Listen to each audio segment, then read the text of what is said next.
Hi, everyone. Well, thank you all for joining our discussion today. And uh, I had some reservations about this. About these poems.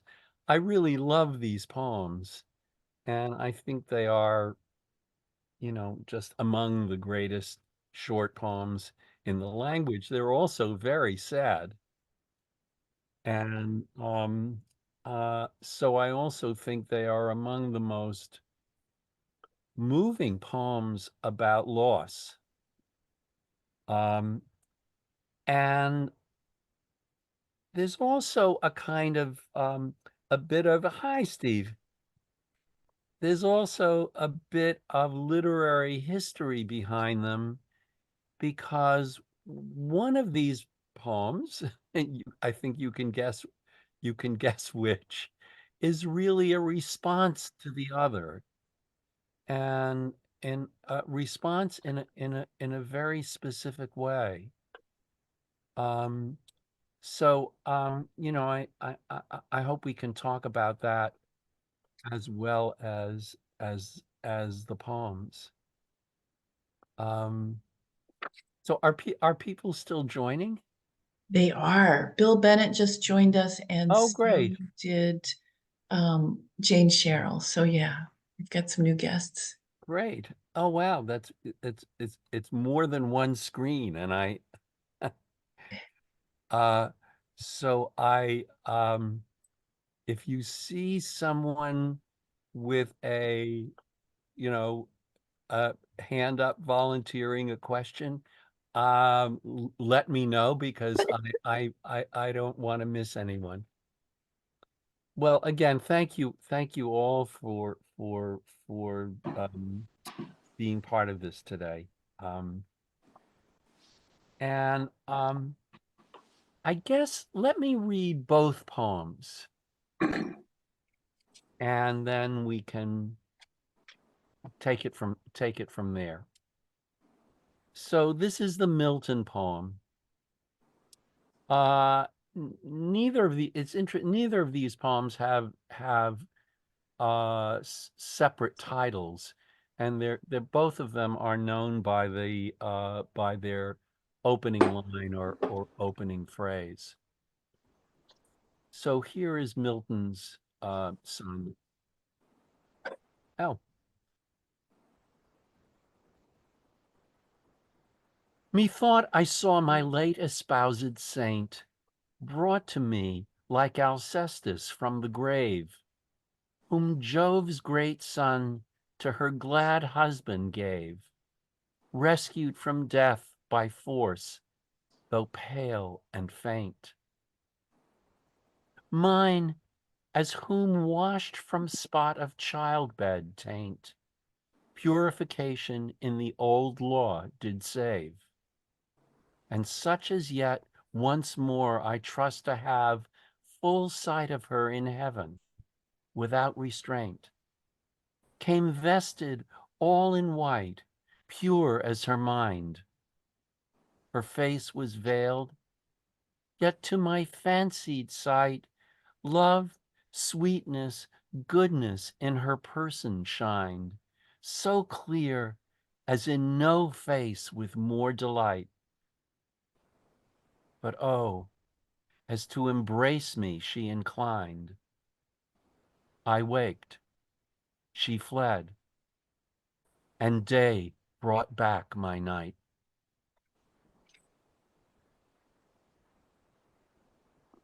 And this is the Wordsworth poem. Surprised by joy, impatient as the wind, I turned to share the transport. Oh, with whom but thee, long buried in the silent tomb, that spot which no vicissitude can find. Love, faithful love, recall thee to my mind. But how could I forget thee? Through what power, even for the least division of an hour, have I been so beguiled as to be blind to my most grievous loss.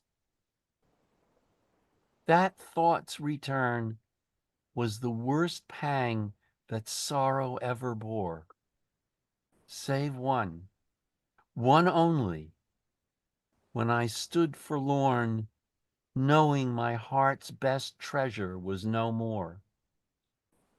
That neither present time nor years unborn could to my sight that heavenly face restore.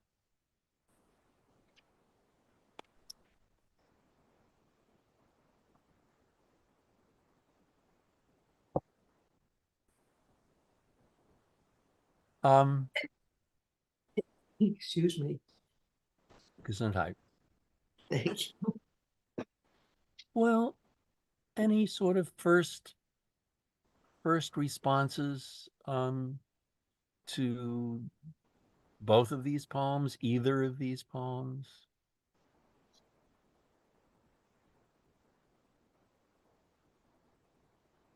Say, Lloyd?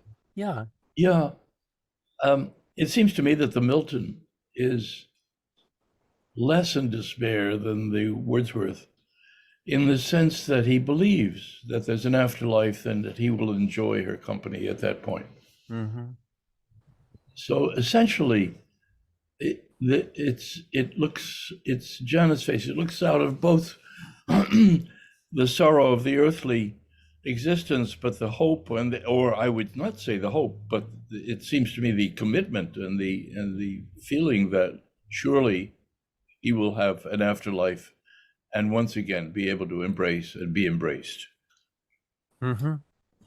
The other thing is so clear that when you say the connection between the two, the idea of blindness in both poems. Mm-hmm. So Yeah, clear. one is literal. Milton was blind. Yes.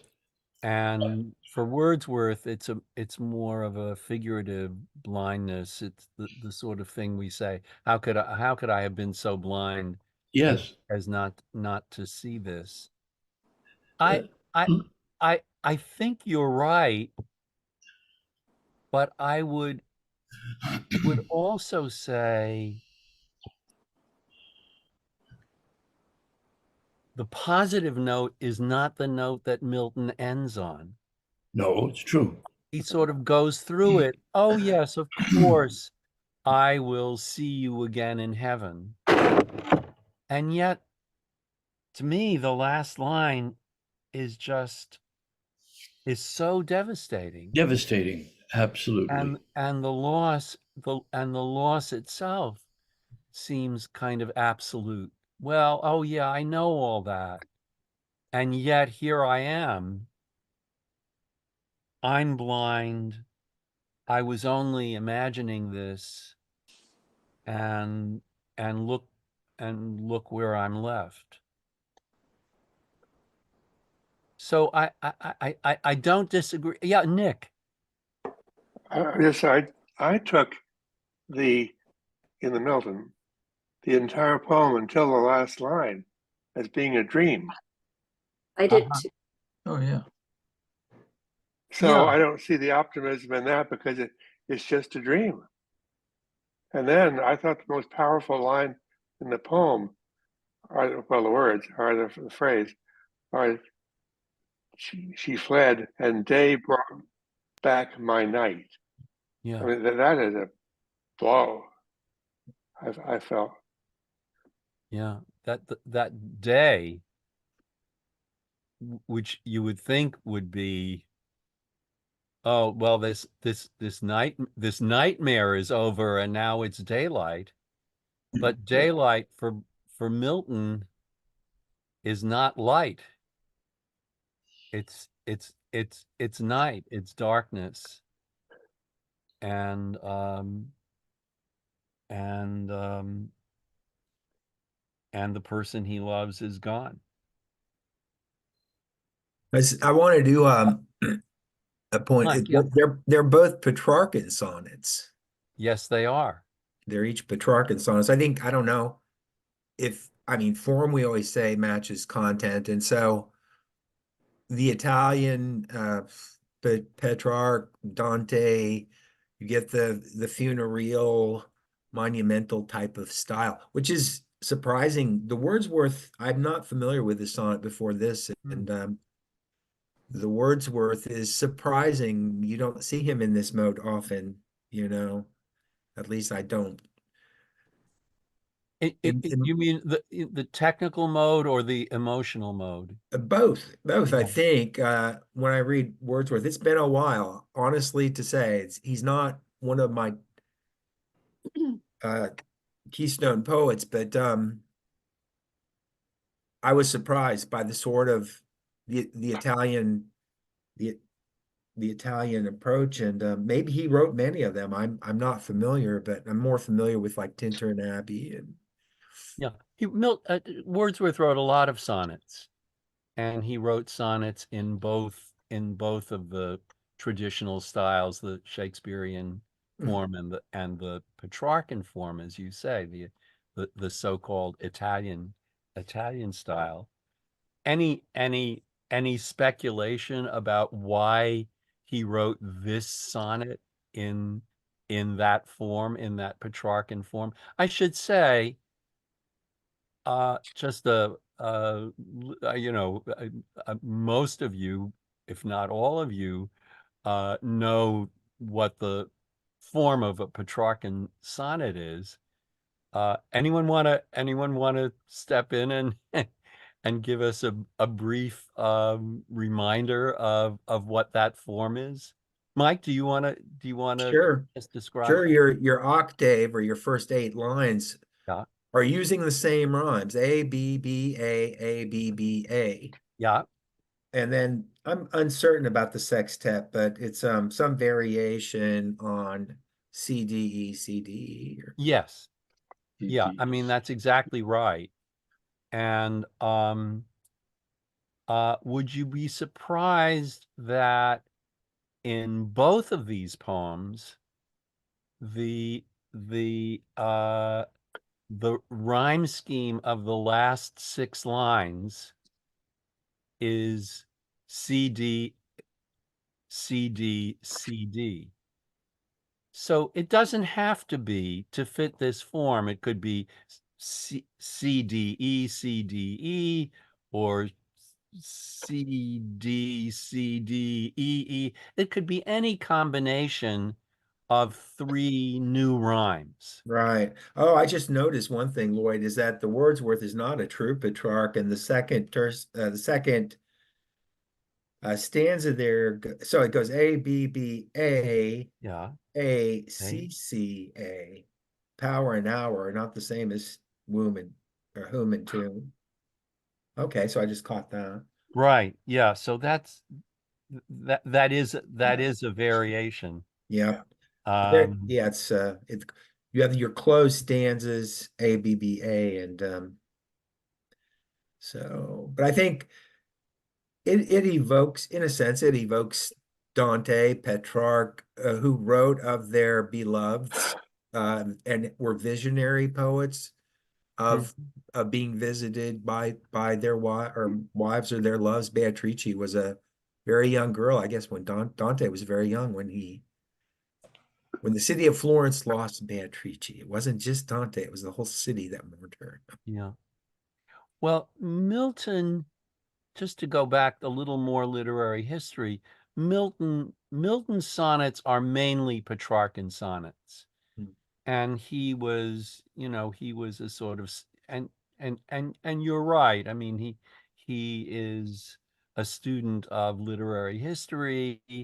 He's also not, and the Petrarchan sonnet, the so-called Italian sonnet, is actually a little harder than the other form, the Shakespearean sonnet. Yep, yep. So it's sort of more challenging. There were fewer rhymes, so it's harder to find more words that rhyme, whereas Shakespeare only needed to find Mm. two rhyme words for each rhyme. In this form, you need to find more words that rhyme, that have the same rhyme. So Milton, it's almost a sort of given that his sonnet is going to be in this form.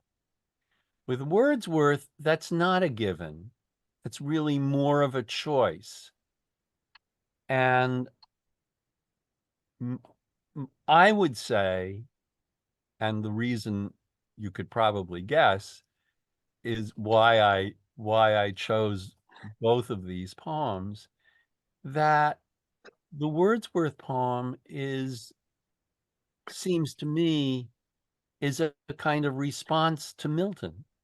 That Wordsworth, that the subject of the poem is really parallel to the subject of Milton's poem. Milton has lost his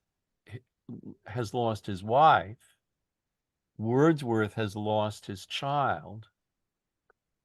And both of these poems,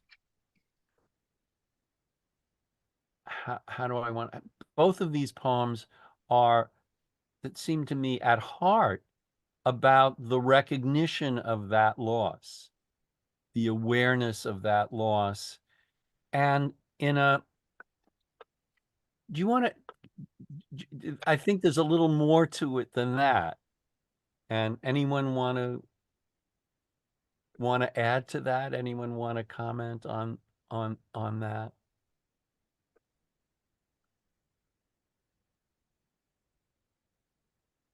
Well, let me just say, oh, Bill, please. I don't know whether I'm guessing what you're thinking, but anyway, All right. The Volta occurs at line 9 with regard to the rhyme scheme, but Right. Line 8 is in each case a run-on line, so Yes. that there's a kind of disparity between the formal division of the poem and the thematic arrangement of it. And that, I think that occurs in both cases, so that might strengthen the Right. link you're at pains to make. Yes, well, that's very much, yes, indeed.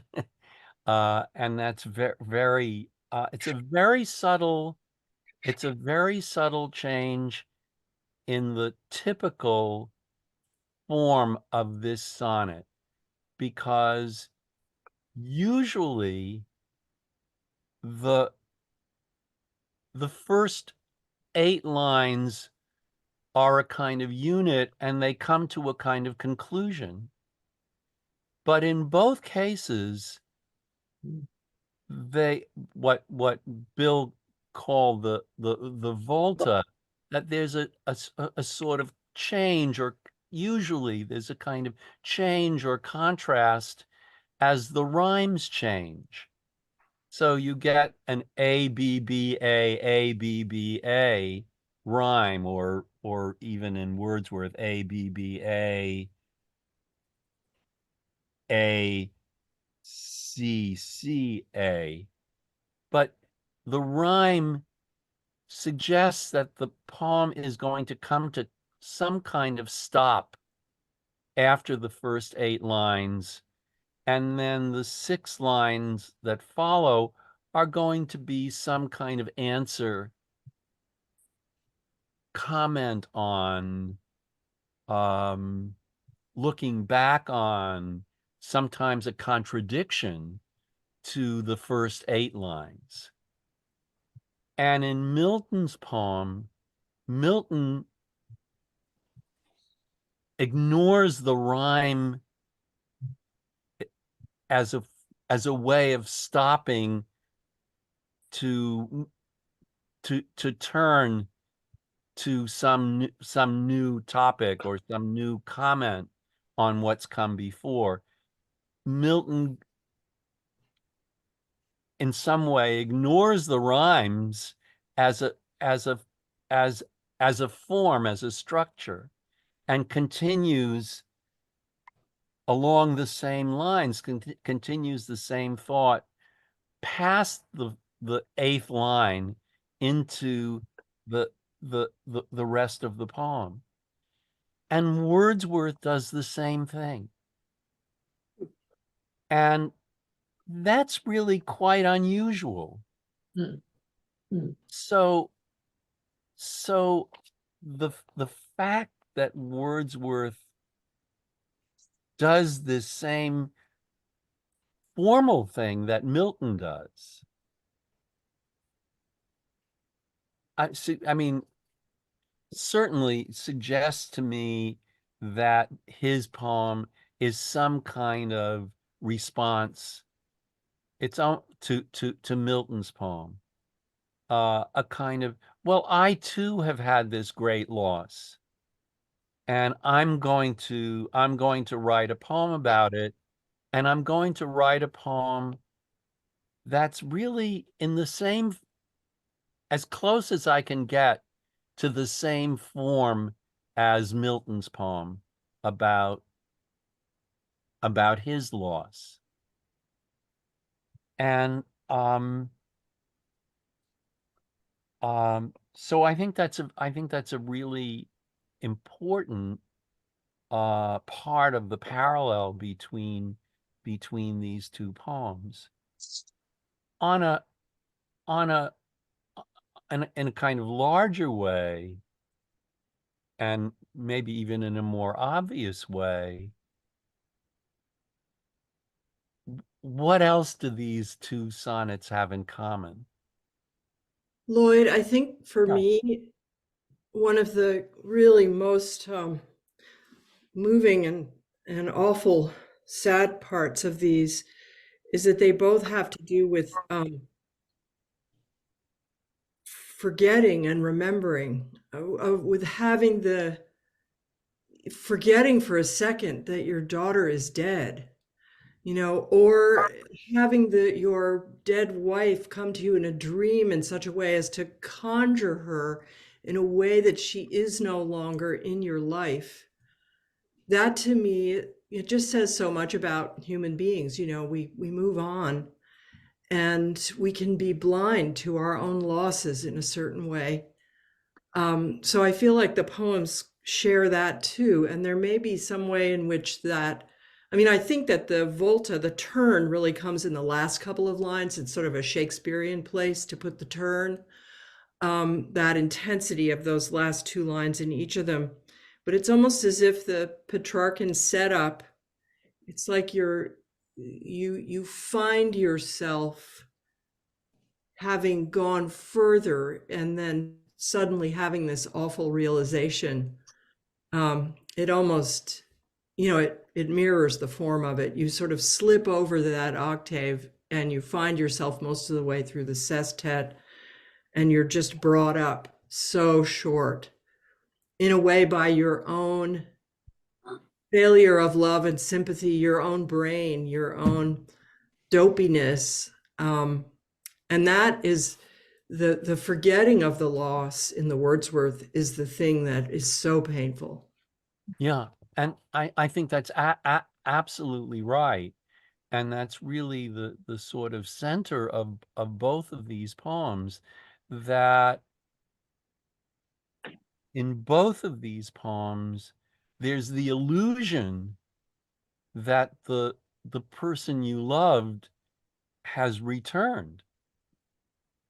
Isn't for a moment that person isn't lost, and then the devastating realization that the person is indeed lost and is really not coming back. Though, there's part of the illusion is, at least in Milton, is that you will, you'll get together in heaven. But then what we're left with is the awareness that this dream really was an illusion, and that you're left with this, and these wonderful, these devastating monosyllables. I waked, she fled, and day brought back my night. I mean, it's almost beyond meter, that you're expecting da da da da da da da da da da, and instead you're getting da da da da da da da da da da, just this relentless kind of drumbeat of an ending. Yes, Denise.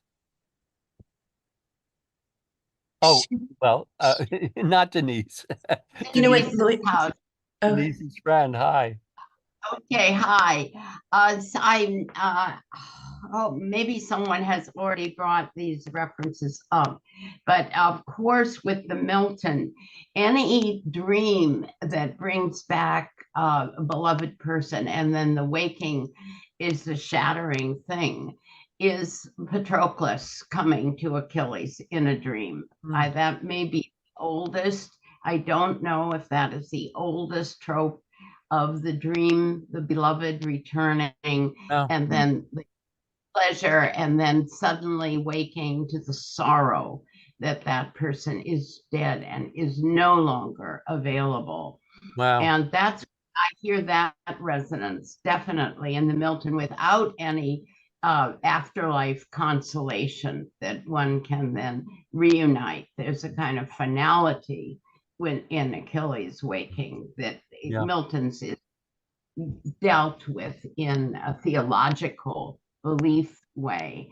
And the forgetfulness of Wordsworth, it's almost like the tropes of the one forbidden thing, where somebody does something that is so wrong that disaster follows.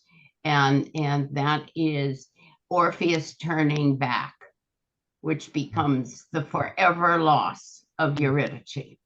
So you have classical analogs or forerunners of this state of being, which someone else has pointed out already, is so universal that we all can appreciate the various ways in which the wish for the dead person can either take the form of the dream and waking up with I waked, or it can take the form of how could I have done that? I can't have done that because that compounded the loss. Right. Surprised by joy. Yes. And how, yeah, you put it very well. And those classical analogies, Milton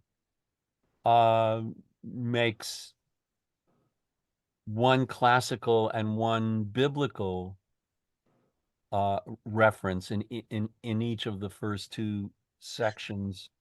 Lloyd, before there have been a couple of hands raised, and I want to. Yes, I think Delia and Lisa and Steve. Delia, I don't know if we've moved past, or if we covered what you were going to say. I just new thought that Wordsworth, some of what I hear is he feels disloyal to his daughter. Yeah, to the memory of his daughter, and yeah. Lisa, I saw your hand up also. Well, what Denise said about Patroclus, Achilles actually reaches for Patroclus also. So there's a repetition of that image. And Wow. Patroclus kind of dissolves into smoke back into earth as he goes to embrace him. And so it's very similar, and I was thinking that Milton is probably thinking of that Patroclus moment, possibly when he writes it. And the other thing I wanted to comment on is when you say what's reflected in both poems is a focus on the face, the beloved face, and the sight of that face. Yeah, I mean, if you need any more evidence that Wordsworth was writing this and thinking of Milton, through what power, even for the least division of an hour, have I been so beguiled as to be blind to my most grievous loss? And the blind really, even the word mind comes back. Wordsworth is bringing back that word from Milton also. Came vested all in white, pure as her mind. Love, faithful love, recall thee to my mind. But how could I forget thee? And there was someone else who, Oh, Stephen. yeah, Stephen, please. I had two things. Please. One was that I thought it was interesting that, yes, they're seeing the face, but they're not describing the face. In Milton's case, it's almost as if the blindness is more relieved by dream than waking. He's describing the qualities of the person, love and sweetness and goodness, not her, soft brown eyes or her flowing hair or something like that. So it's a vision, but a sort of strange vision. But the other thing I was most struck by, because I reacted to this in a personal way, is I think of these as moments that are describing or reacting to the bursting of the bubble. And we all know the bubble, that wonderful bubble of self-sufficiency, until we have our first deep loss in our life. Every belief is real until mortality challenges it. And then faith or ideas have their real test. So I think, knowing you have a belief that there's a heaven and an afterlife with which, you're always reunited, that means something, but it changes, maybe persists, but changes when you actually have death enter your life. And now you have to decide, do I really believe that? And I think both of them are wrestling with that moment. Thank you. Yeah. On the subject, Lloyd, of Yes, the formal connection between the two poems, yeah. I don't know whether this is too fanciful, but something which struck me was that the handling of the personal pronoun I in relation to the stress patterns creates a further overlap. In Milton, I is always an unstressed syllable, I think. It's Right. always the di in the didum. Right. But in Wordsworth, that's true. At the start, I turned to share the transport, so I is the unstressed syllable in the iambic foot. But as the poem goes on, the I begins to obtrude itself, and that becomes a difference in a way between the two poems. The Milton, in keeping with that metrical handling of the positioning of the I, keeps his I, the other I, EYE, focused on the vision of the returned wife, whereas Wordsworth is really sort of in keeping with, I suppose, his usual introspection, his greater interest in the operations of his own mind than in anything else, begins to shift his focus towards himself, towards the I.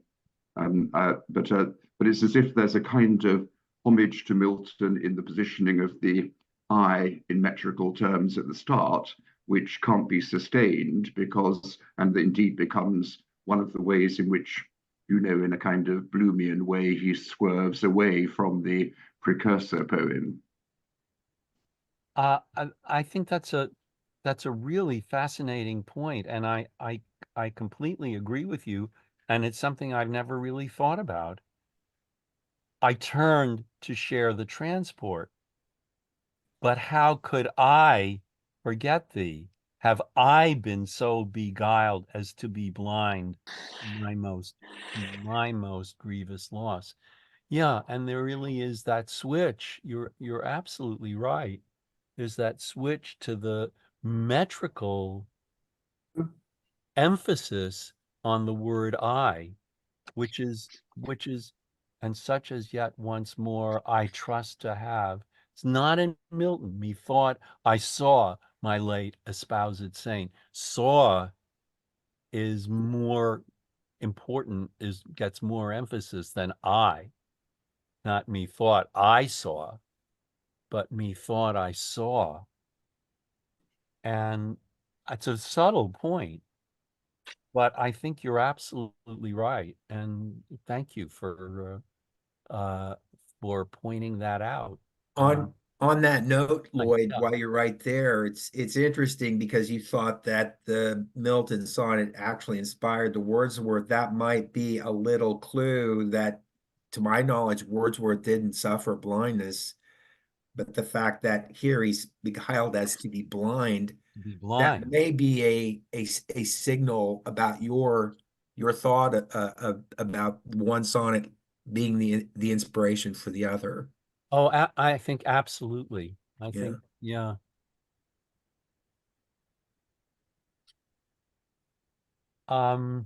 If we've reached a slight hiatus, can I ask something about Milton's syntax?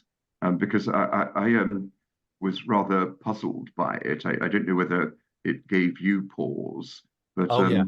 I mean, perhaps the only thing every schoolboy knows about Milton is that he writes English as if it were Latin and plays fast and loose with English syntactical structures. So maybe that's what he's doing here. But I had real trouble parsing, parsing with the R, that is, the line, mine as whom washed from spot of childbed taint, purification in the old law did save. And I'm not sure whether I'm just being a bit dense, but I can't really see how that works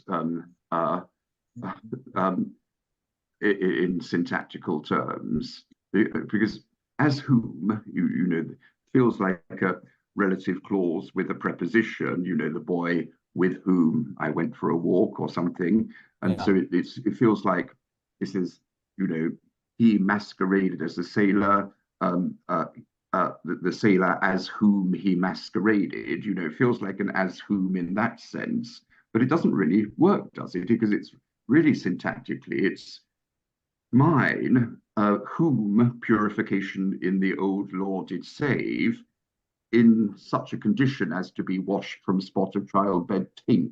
So the as whom doesn't really work as a relative pronoun with a preposition brought forward. Do you see? I don't know whether I'm making myself clear. Is that You are, and I'll say, did someone, Catherine? Do you want to? You were nodding, so Michael, okay, Mike. Yeah, it is. It's a good point that Bill's making. I think mine here is not the subject of the sentence. Purification is the subject of the sentence if you want to get grammatical. Purification in the old law did save mine. Oh, no, isn't it mine? Nope. Mine is the object, the accusative, Bill. Purification in the old law did save mine. He's putting the object of the verb at the front of the sentence, and you're exactly correct about the Latinate fiddle-faddling with syntax here. Well, I'm seeing mine as subjective, and as the subject of the verb came, mine came vested all in white. And then we have the relative clause intervening between the subject and the verb. Relative clause doesn't work exactly. It does go clear down there, doesn't it? Purification. So let me. Wow. Oh, yeah. Okay. Yeah. No, you're right. You're right. You're right. So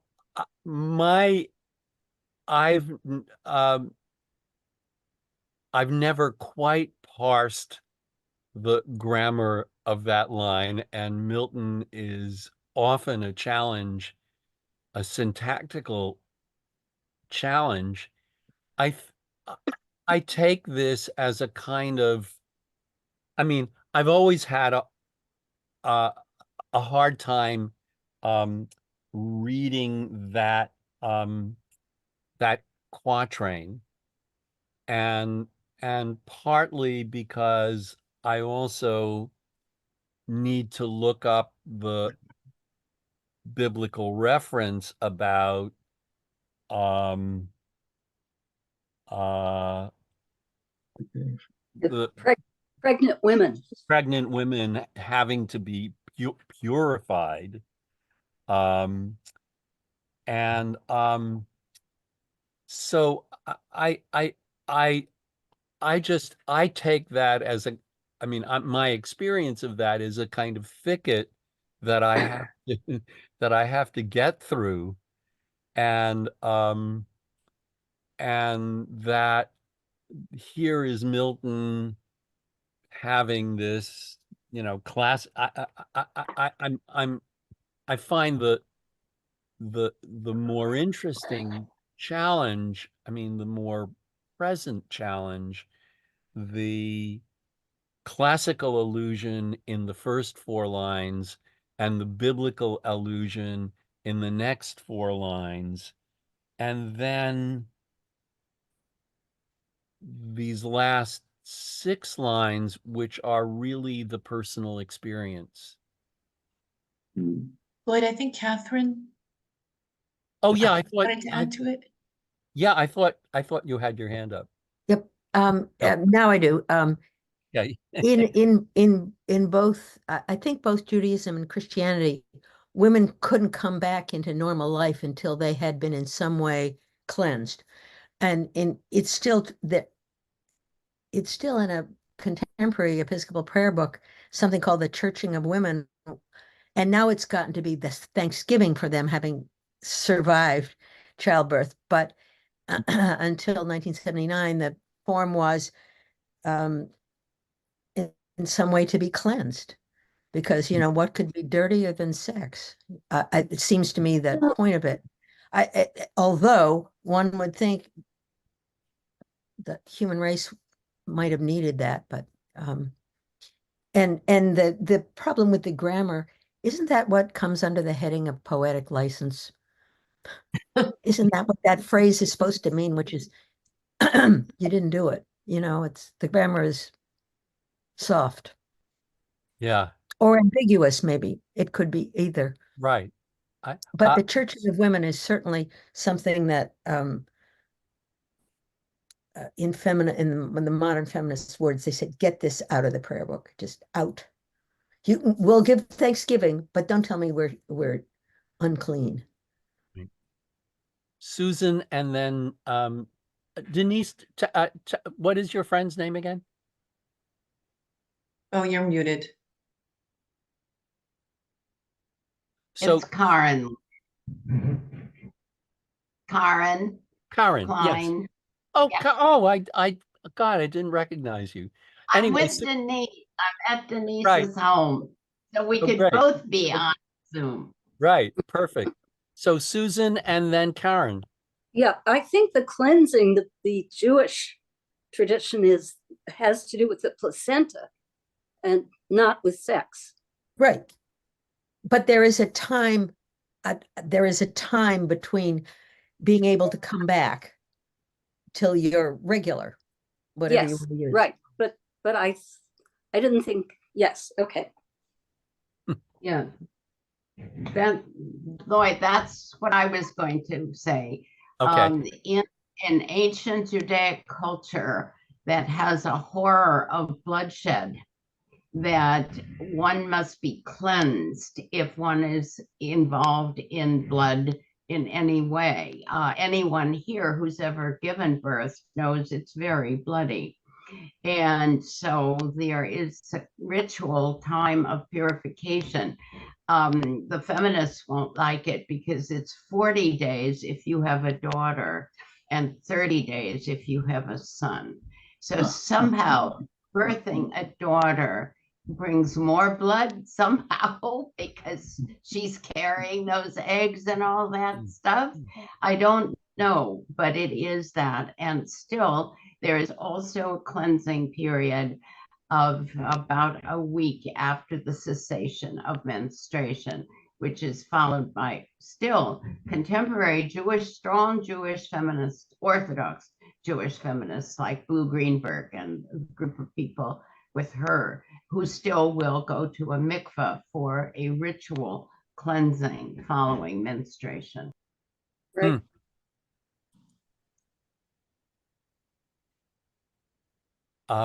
Oh, Hume is Riis. Yeah, so I think all of you have been saying basically the same thing, but I muddled through these lines by substituting though for whom. So mine as though washed from spot of childbed tent. So as though the purification kind of retroactively cleaned this resolve the childbed fever. Yeah, I think we have to we do what we can Yeah. with the syntax and the elusiveness. Susan, yeah. So apart from the syntax, what's it doing in the poem? Well, what do you think? Anyone? Could you repeat that question? What's it doing in the poem? What's that reference to the childbed, the purification after childbirth? Oh.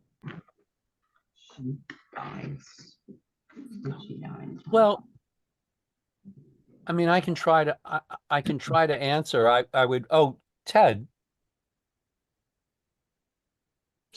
Hi, everyone. Hi. It seems to me that, as you pointed out earlier, that the poem is kind of in three parts.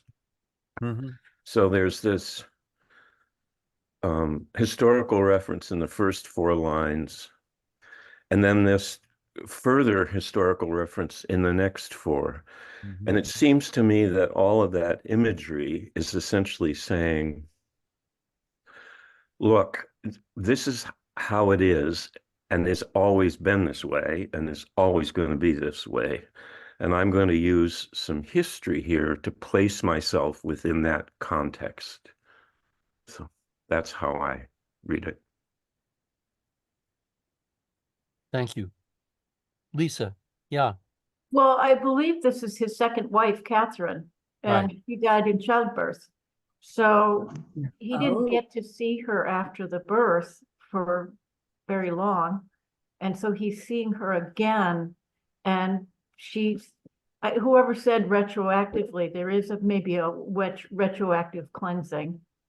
And given the time he lived in and what his beliefs were, he thought that would purify her as death purifies and goes to heaven, is a purification and also. Mary? Oh, yeah, I was thinking, well, one of the things that really struck me about reading the two poems side by side, which I really like, I mean, for one thing, oops, sorry, I'm in a different place than I usually am. Anyway, I have a couple thoughts about that, but I'm going to try to stick with this one. Milton seems concerned with establishing the virtue or the purity or the worthiness of resurrection of his wife. In a way, when I look at the poem, beside the Wordsworth, I think the Milton poem seems so much more simple and stark, and it's just the loss, just this, like you described with the last line, it's just like almost like a chopping.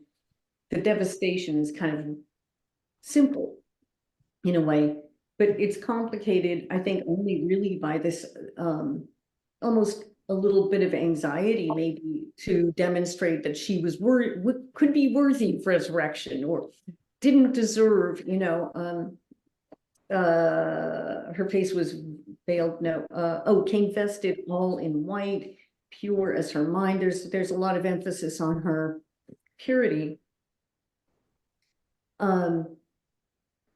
So that's the way I read the old law business, and of course, yeah, the danger of dying in childbirth. But it seems interesting in comparison or in contrast to the Wordsworth, where Wordsworth complicates the whole business by turning it. I mean, his concern isn't about isn't about the purity of the beloved. It's about his own complicity, right? Or his own failing or his disloyalty. So I don't know, I'm babbling, but I find No. that contrast really, really interesting. And I love reading them side by side, which I've never done. Good. Yeah, no, thank you. Not babbling at all. Very, very pointed and meaningful. Hume, did you have your hand up? No, sorry. We have Michael's, Scudder and Denise looking Okay. to speak. Michael? Denise, yeah, whoever's unmuted. Go ahead. Sorry.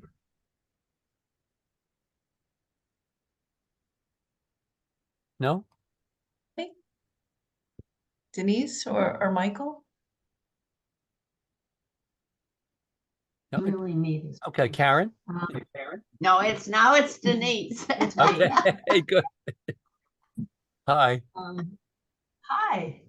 So just on this topic, which I think is not fully, we haven't exhausted it.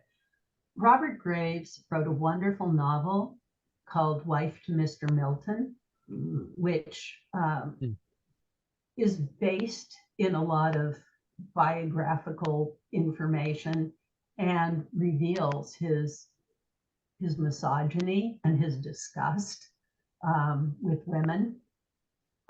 So I think some of this is personal, subjective / religious.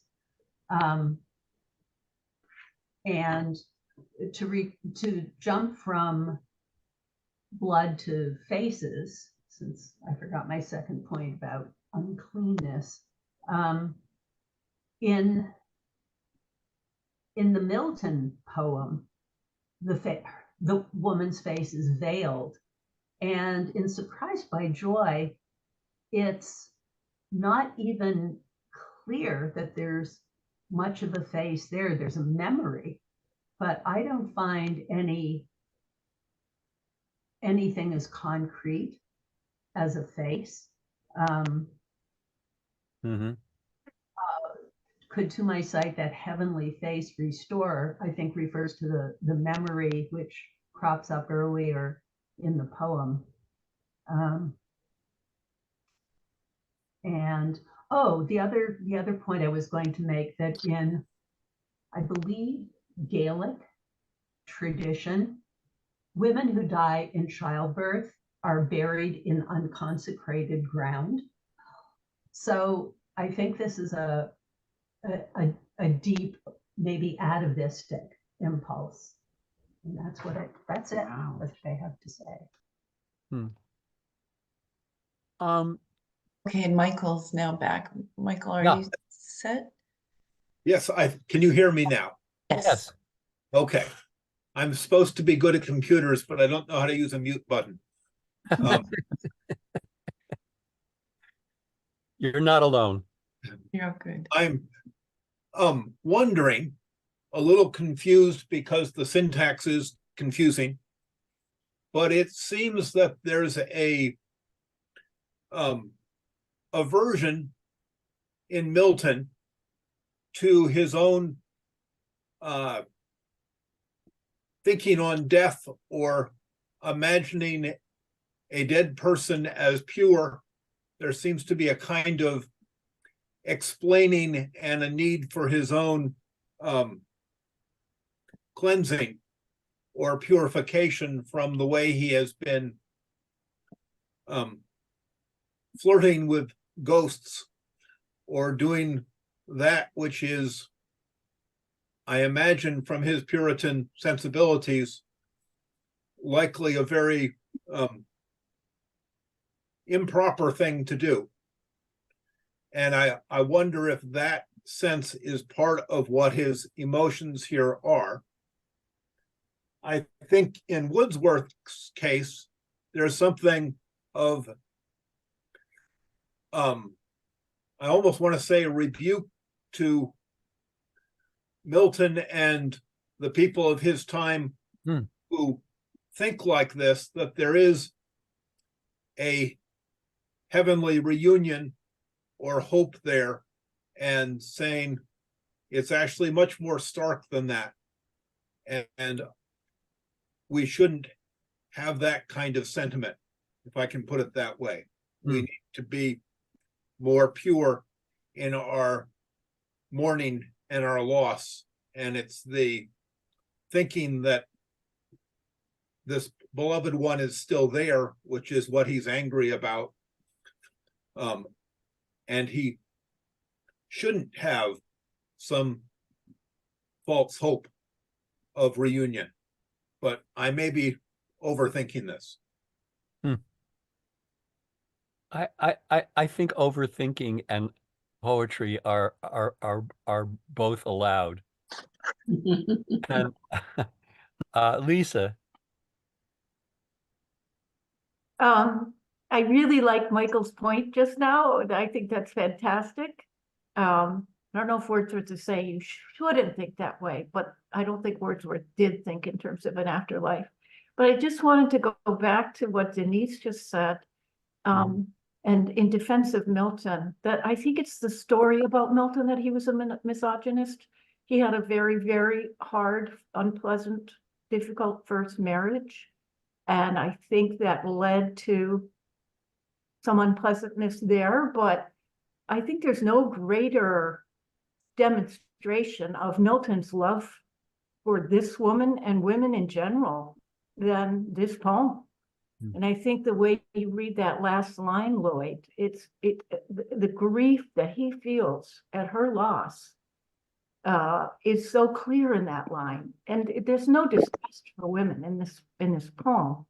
I think, I think it's our modern reading that takes that purification idea as so deeply anti-feminist, but we have to allow for his context as far as that goes. So anyway, I just don't see Milton as a misogynist. Yeah. He did write, was it the first really elaborate defense of divorce? Yes. Yes. But that doesn't make him a misogynist. No, it doesn't. You're thinking, not at all. Right. It's just love. Yeah. Well, he wanted love. So Yeah. it wasn't a loving relationship, the first one. So whatever. Let's also not forget the reference to Alcestis at the very beginning of the poem, who was really the great heroine who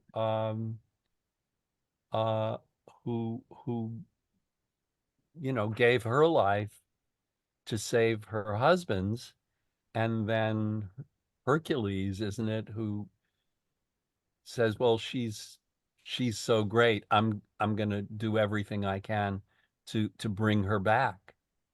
So I'm just thinking that these first two quatrains in the Milton, I just want to focus on the way these are both examples of the possibilities of a loved one coming back, returning. And I think just to add to that they're also both really problematic, that the odd thing about the Alcestis story is her husband can only live on if somebody gives their life for him. Right. And nobody will, his parents won't, whatever, until his wife does. And I always think, why would he accept that? Why would he say, good wife, you die so that I can live on? It's a very odd story in a way. You just accept it because that's the myth. But if you really think about it, he's saying somebody's got to die for me. And when the wife says, I'll do it, everybody's thrilled. And then you think, well, wow, okay. It's kind of odd. And I think in the second example as well, the complexity of the second quatrain, the complexity of that syntax is really bedeviling in a very Miltonic sort of way. And you start thinking about what he thought about those old laws.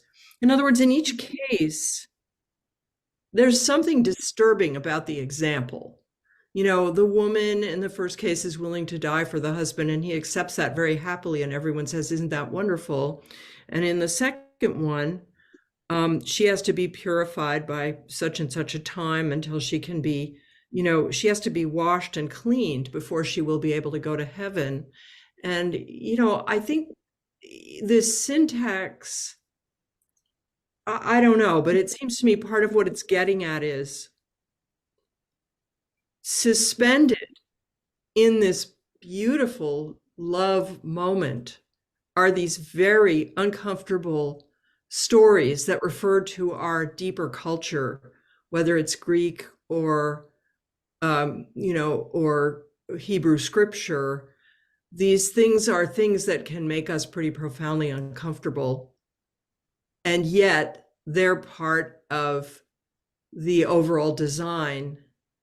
So there, I think he's forcing me to realize all of the discomfort, the uncomfortable things in our myths, so that when we have that delight and then that horror of awakening, it's not just a simple personal thing. Right. It's a huge cultural load that we've been, as usual, Milton has shoveled off onto us. Yeah. Thank you. Yeah.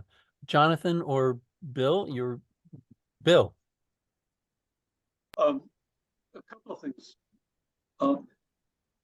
Milton, well, a wife in the 17th century is volunteering to provide whatever immortality there is in this life. She's the one who will bear the child and is at very high risk of dying on behalf of keeping the line alive, is one thought. And the other is that Milton seems to know what he's doing, the obfuscation and the Latinization, because in the last line, it's both the Latin syntax and the Latin vocabulary that go. There's really all the words in that line are closer to Anglo-Saxon than they are to Latin. Yeah. Wow, we have a lot of people waiting to chime Okay. in. Mary and then Denise. Oh, well, hi. Yeah, I was just going to pick up on Cammie's point about these two slightly uncomfortable references and the kind of questionable whatever morality they might point to. But I just while you were talking, Cammie, it just struck me that in both cases he kind of refutes whatever that old law or the myth might be with Alcestis. Milton's Alcestis, it's the reverse, right? It's the loss of her that he associates with night, right? The loss of her that kind of kills him or is so devastating. So I thought he kind of turns that gift on its head, whereas I mean, clearly the death of the wife is kind of the death of the poet here.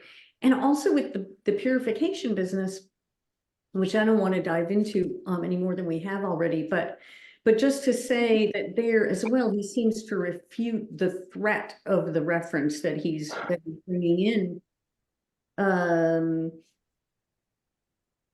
and such as yet once more I trust to have full sight of her in heaven without restraint, whether she was purified or not. He seems to be saying, I'm not doing an Alcestis trip, right?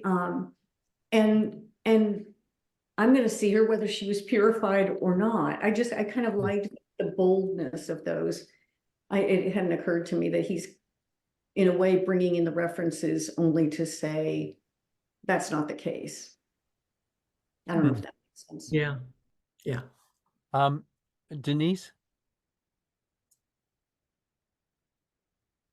Yeah, I just in terms of the idea, and I can't remember who raised it, that maybe it was Cami, that there's something dubious about the Alcestis story, where the husband is so willing to accept the loss of life of his wife, but without knowing the details of this particular childbirth death.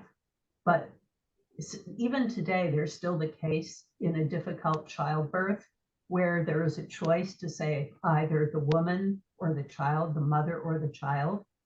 And it's possible that there was a choice here, and Milton might have said, save the child, whom, as you point, is the immortality. And we don't know that, but maybe there's guilt attached to it, or maybe it's the devaluation of the woman as compared. Sometimes, both die, but often there's a choice. And there's some women who won't go to Catholic obstetricians because they're not confident that they can say, if there's a choice, I want to live, I've got other children to take care of, or just, I want to live. Let me there are a few words that I want to just focus on that are things that I love about I'm fascinated by the word inclined in the next to last line of the Milton.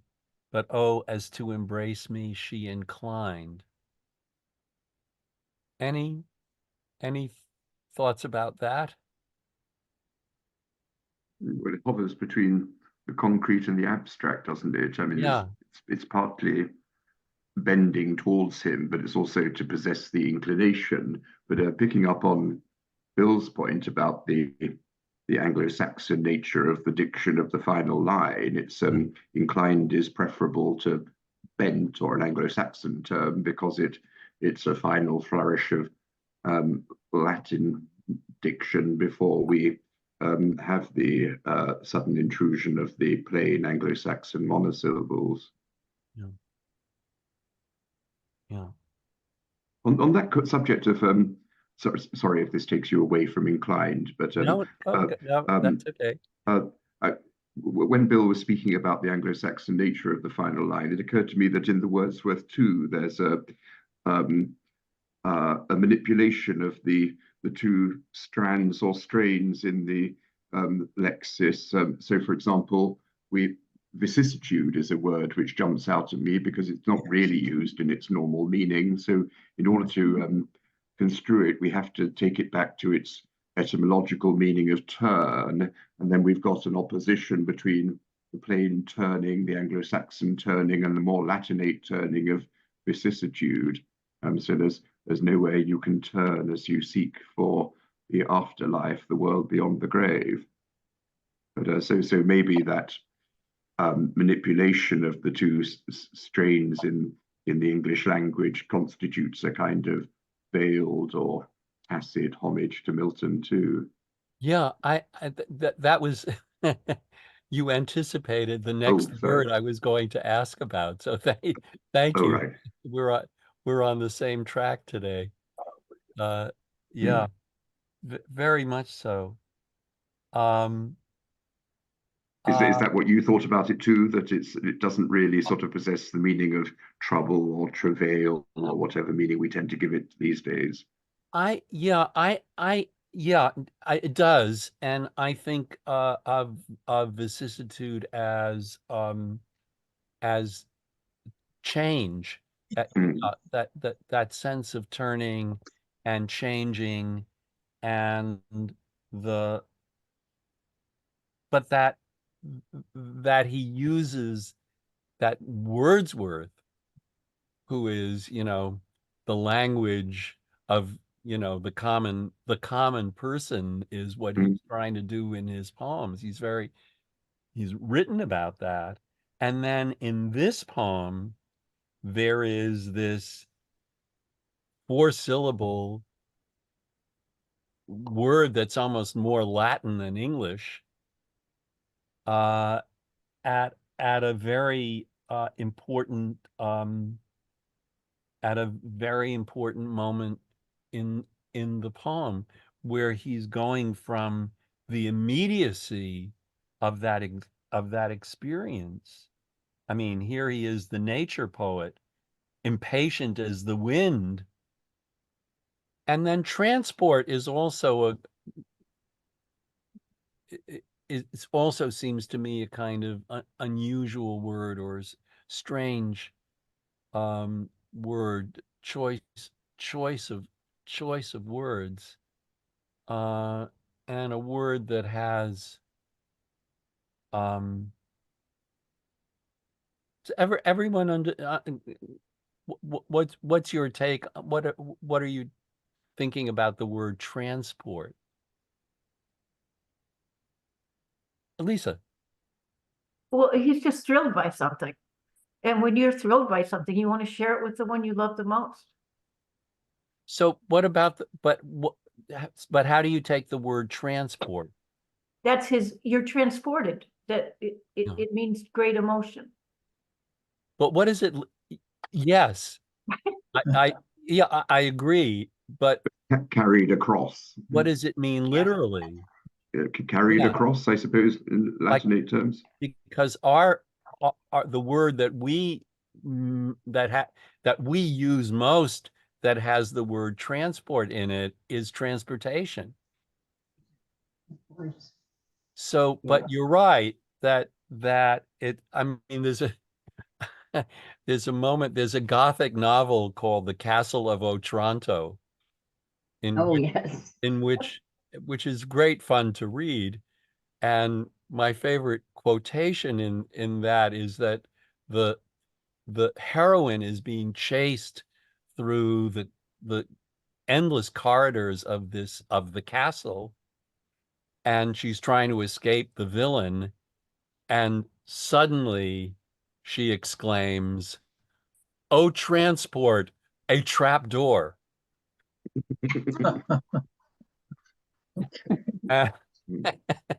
And of course she is ecstatic that she sees a means of escaping. So she is in transport, but it's also her physical means of escaping, her transportation, her possibility of transportation to another part of the castle, or the outdoors, or wherever it was. But it's interesting that Wordsworth uses that word transport, and then the word vicissitude in that he's being very that he's kind of stepping away from himself, or from the immediacy in using those words, and then returns to that immediacy. It starts with that. The other word I wanted to ask you about is "oh," because both poets say "oh," but "oh, as to embrace me she inclined," and I turn to share the transport. Oh, with whom? Any thoughts about "oh"? Denise. Well, I can't remember which sonnet, or maybe it's more than one, but Shakespeare does this too, with a little exclamation of emphasis, I think. Yeah. What is it? What does it do? I think Susan. I think it's a breath. It causes you to It either stops your breath or it requires a big inhale. Mm-hmm. Yeah. It's a very obvious emotional gesture. Yeah. Yeah. Directly, without the use of words. Yes. And Yes. you know, in Monteverdi, it's esclamazione. Yeah. Yeah. Musical. Mary and then Nick. Oh, I was just going to say, yeah, same thing. A moment of overwhelm in both poems, I think. Beyond words. Nick. I take the O in the Wordsworth as being more than that. I think I turn to share the transport of my my joy of thinking of her, and oh, he suddenly realizes, he's startled that she's dead. Yes. I think that's, oh, what a mistake! I was kidding myself. Yeah. Oh, but she's dead. Like, how can I be surprised by the joy of thinking of her? That's what I think. Oh, I have a slightly different take on that, but Hume, you have you Yeah, yeah. I just it's just a sharp mark of recognition. Oh, you know. Yeah. Yeah. Yeah. Denise? It's Karen. Karen this time. Okay. Yeah, I'm just looking at the first 4 lines, the first part. There is so much movement in those lines. There's physical movement, there's movement in the voice, movement in different states of being, surprised, impatient, turning, and all of this physical movement that is expressed statically on a page leads us to a kind of whoops, silent tomb, heavy words, and all of the emotional strength of surprised, oh, these turning, joy, transport comes to silence and to a very heavy word, heavy to say, onomatopoeically, it's awful, tomb. And it really, Yes, you right. can't go very far from that. So I'm impressed with his bringing the physical voice and body into language on the page. Yeah. Well, thank you. Yes. Yeah, you're absolutely right about that. I just, what do you take to be the situation in the first 3 words of the poem? Denise? Yes, I don't think that the surprise is the joy is necessarily has to do with the beloved. I Right. think it's just a moment of joy, and then he turns to share it, as he says it's natural to do, and he would have wanted to share it with her. But then that's when he realizes that she's not there and he can't. Right. Yeah. Yeah, I that agree with he's actually forgotten her for a moment in an experience that he hasn't had in a very long time, but that would be something that he would want to share with her. So we don't. I keep thinking that this is sharing something with a 3-year-old. Yeah. So it's got to be a really simple, basic thing. Like, look at that. Right. Oh, there's something funny or something that would make the child react. It's not complicated. Right. Given that it's Wordsworth, I would say maybe it's a daffodil. I was going to say, yeah. Hume. No, I don't have it. Okay, sorry. Am I missing? Yeah. I was just going to say a daffodil too. It's probably a daffodil. Yeah. Yeah, something simple. I agree. Something simple, something probably in nature, some moment, and impatient as the wind. So that's also, everything is very natural. It's very, that there's something so automatic in his wanting to share this with his child, and then he starts beating up on himself. How could I forget? How could I be so beguiled as to be blind to this grievous loss? That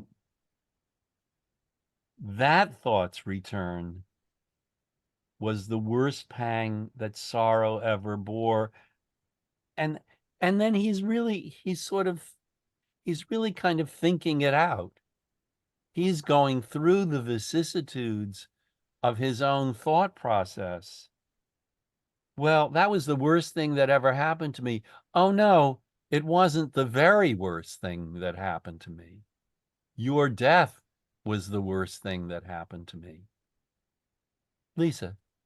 Can I just say that I don't think he's beating up on himself at all. I think he's talking about the strangeness of human consciousness, that you can forget for a moment in your excitement to see the daffodil and share it with her.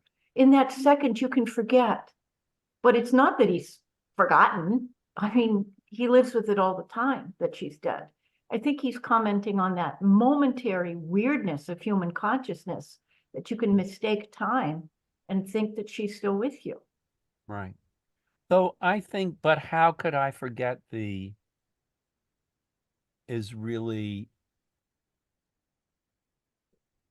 I think he's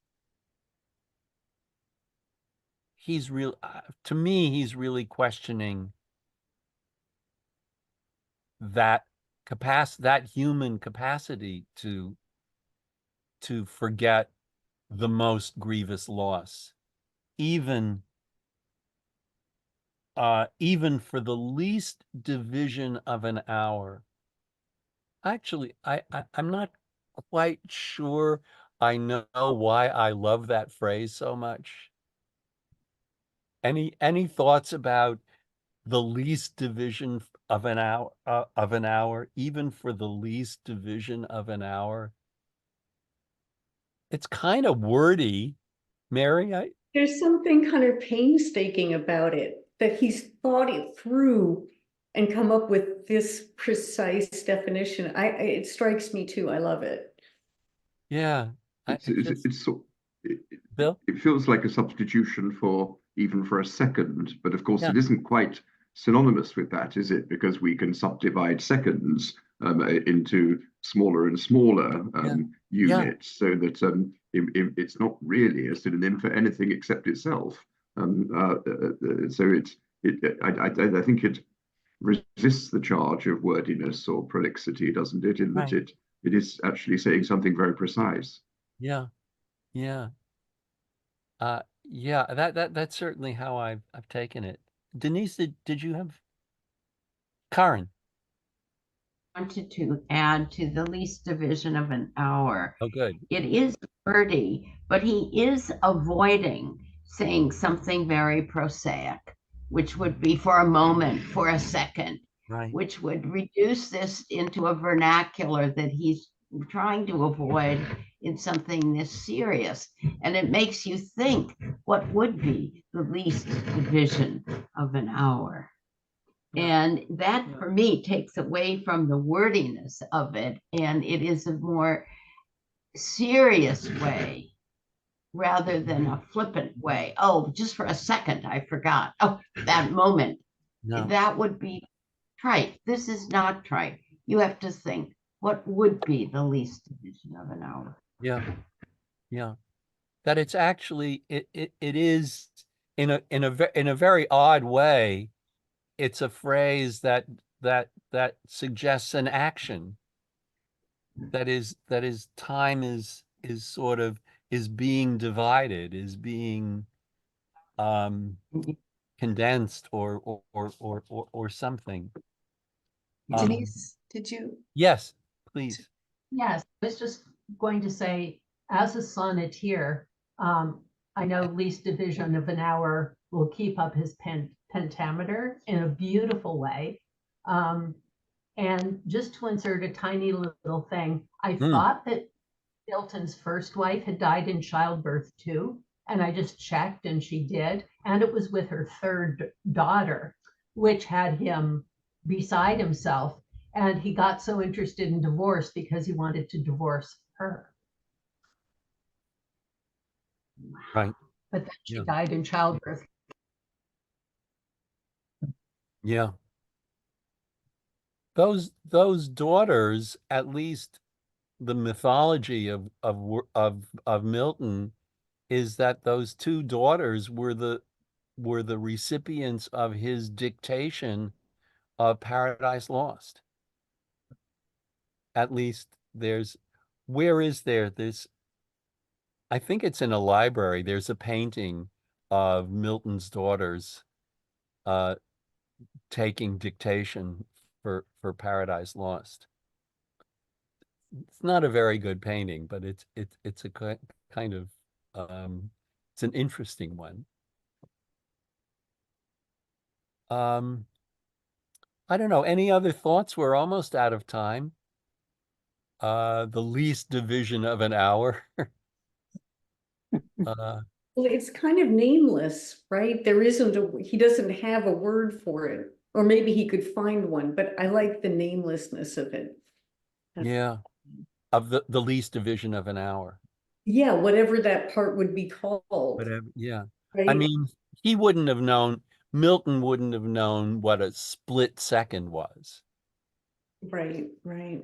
But it's sort of what he's thinking of, that dividing it further and further, making it shorter and shorter and shorter. But also, Lord, remember, he has no wristwatch. He has no image of a second hand making these divisions. He's having to create his own abstract for what that would be like. Right, right.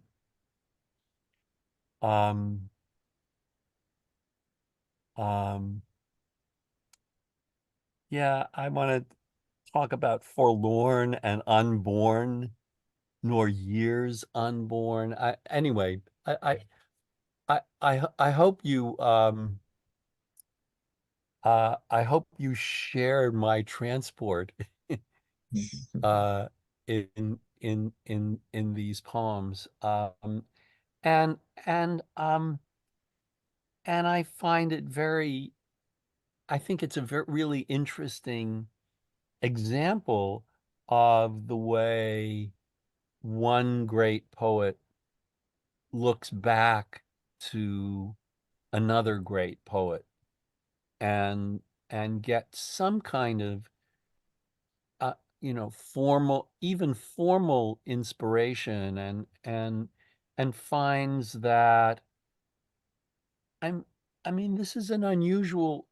Milton Wordsworth wrote a lot of sonnets, but the subject matter is really quite unusual for him. And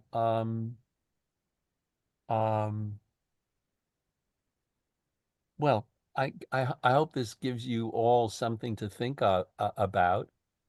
And thank you so much for participating. I'm so. Lloyd, before you say goodbye, Catherine just raised her hand. Maybe one more comment before we say goodbye. Okay. A minor, somewhat irrelevant comment. C.S. Lewis's part of his autobiography is of course named "Surprised by Joy." I'd forgotten that. Yeah. And it turned out he had never been married, and the woman who captured him finally was named Joy. Oh my. Irrelevant to the discussion, but no, but a good note to end on. Well, Lloyd. Yeah, Yehudi. It was Bloom who, of course, glorified the idea of all art is really emanating and depending on the shoulders of others. And the two poems put together is just another example of that. Yeah, indeed. Um, um, well, I, I have very complicated feelings about Bloom. Um, but this is certainly a good example of but I think for Wordsworth, it wasn't the anxiety of influence. It was really the inspiration of influence. And that's it's a very positive thing that Wordsworth was doing something very doing something very consciously to acknowledge his indebtedness and inspiration to Milton. And it wasn't a war. I mean, there are elements of the Wordsworth Milton issue is a huge literary issue, but I think in this poem, it's in these poems that it's really it's very much a question of indebtedness and gratitude. No. Not always the case, but I think in this poem, I am indebted and in gratitude to Marita and to all of you for participating. I always I say I always learn so much from listening to what you have to say. And Thank you so much. thank you. Thank you. Thank you. Thank you. So much. Thank you, Lloyd. Thank you, Thank Lloyd. you. Thank you. Take care, everyone. Take care. And we'll meet in a month.